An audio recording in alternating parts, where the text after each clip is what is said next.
Meditation ചെയ്യാൻ പറ്റിയ best ideal time എപ്പോഴൊക്കെയാണ്? പ്രധാനമായി 3 സമയങ്ങളാണ് ഏറ്റവും ഉചിതമായിട്ടുള്ളത്. അതായത് ഒന്ന് ഏർലി മോർണിംഗ്, പുലർച്ചെ രാവിലെ നല്ല ടൈമാണ് മെഡിറ്റേഷന് പറ്റിയൊരു ടൈമാണ് ഏർലി മോർണിംഗ് എന്ന് പറയുന്നത്. പിന്നെ ഈവനിങ് ആ ഒരു സന്ധ്യാസമയം എന്ന് പറയുന്നത് മെഡിറ്റേഷന് ഏറ്റവും കൂടുതൽ അനുയോജ്യമായ ഒരു സമയമാണ്. പിന്നെ അതുകൂടാതെ മിഡ് നൈറ്റ്, അർദ്ധരാത്രി, എല്ലാവരും ഉറങ്ങിക്കഴിഞ്ഞ് എല്ലാം ശാന്തമായ ഒരു രാത്രിയുടെ ആ ഒരു ശാന്തതയുണ്ടല്ലോ, ഒരു ഒച്ചയും ബഹളമൊന്നും ഇല്ലാത്ത ആ ഒരു അർദ്ധരാത്രി എന്ന സമയവും മെഡിറ്റേഷൻസ് ചെയ്യാൻ നല്ല ഉചിതമായ ടൈമാണ്. സോ ഇത് 3 മെയിൻ ആയിട്ടുള്ള മെഡിറ്റേഷൻ ടൈംസ് എന്ന് പറയുന്നത്. സോ അതുകൂടാതെ ഇപ്പൊ നിങ്ങൾ ആക്റ്റീവ് ഫോംസ് ഓഫ് മെഡിറ്റേഷൻസ് ഒക്കെ ട്രൈ ചെയ്യുകയാണെങ്കിൽ, അതായത് dancing meditation, physical activity, movements ഒക്കെ ഉള്ള ആക്റ്റീവ് ഫോംസ് ഓഫ് മെഡിറ്റേഷൻ, ഇപ്പോൾ ഓഷോ ഡിസൈൻ ചെയ്തിരിക്കുന്ന ഒരുപാട് ഓഷോ മെഡിറ്റേഷൻസ് ഉണ്ട്. ഓഷോയുടെ കുറെ ആക്റ്റീവ് മെഡിറ്റേഷൻസ് ഉണ്ട്.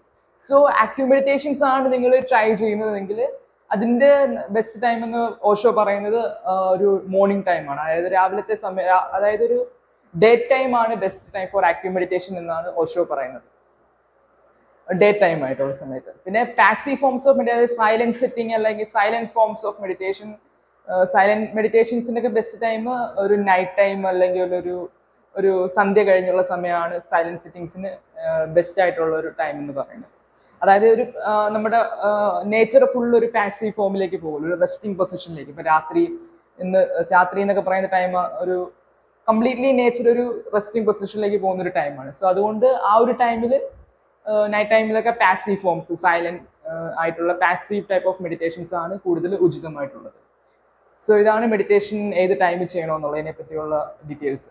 പിന്നെ നിങ്ങൾ മൈൻഡ്ഫുൾനെസ് പോലുള്ള കാര്യങ്ങൾ പ്രാക്ടീസ് ചെയ്യാറുണ്ടെങ്കിൽ, മൈൻഡ്ഫുൾ ആയിട്ട് എന്ത് കാര്യങ്ങൾ ചെയ്യുകയാണെങ്കിൽ നിങ്ങൾക്ക് നിങ്ങളുടെ ഒരു 24 hours തന്നെ മെഡിറ്റേറ്റീവ് ആക്കിക്കൊണ്ട് വരാൻ പറ്റും. അതായത് ഇപ്പൊ നിങ്ങൾ മൈൻഡ്ഫുൾ വാക്കിംഗ്, മൈൻഡ്ഫുൾ ആയിട്ട് നടക്കുന്നു, മൈൻഡ്ഫുൾ ആയിട്ട് ഈറ്റിംഗ് ചെയ്യുന്നു, മൈൻഡ്ഫുൾ ആയിട്ട് വർക്ക് ചെയ്യുന്നു, അങ്ങനെ എല്ലാ മൈന്യൂട്ട് ആയിട്ടുള്ള കാര്യങ്ങളും നിങ്ങൾ ഒരു മൈൻഡ്ഫുൾനെസ് കൊണ്ടുവരികയാണെങ്കിൽ, അതായത് മൈൻഡ്ഫുൾനെസ് എന്ന് ഉദ്ദേശിക്കുന്നത് അവയർനെസ്, അലേർട്ട്നെസ്, ഒരു കംപ്ലീറ്റ് അവയർനെസ്സിലൂടെ നിങ്ങളെല്ലാം ബോധത്തോടെ എല്ലാം ചെയ്യുകയാണെങ്കിൽ നിങ്ങളുടെ കംപ്ലീറ്റ് ഒരു ടോട്ടൽ ലൈഫ് തന്നെ ഒരു 24 hours നിങ്ങൾക്ക് ഒരു മെഡിറ്റേറ്റീവ് സ്റ്റേറ്റിലേക്ക് കൊണ്ടുവരാൻ പറ്റും.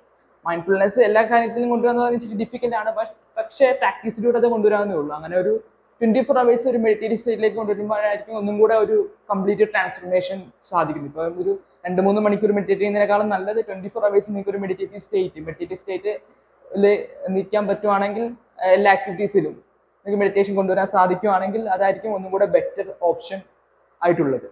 സോ ഇതാണ് മെഡിറ്റേഷൻ്റെ ഒരു ടൈമിങ്ങിനെ കുറിച്ചുള്ള ഡീറ്റെയിൽസ്.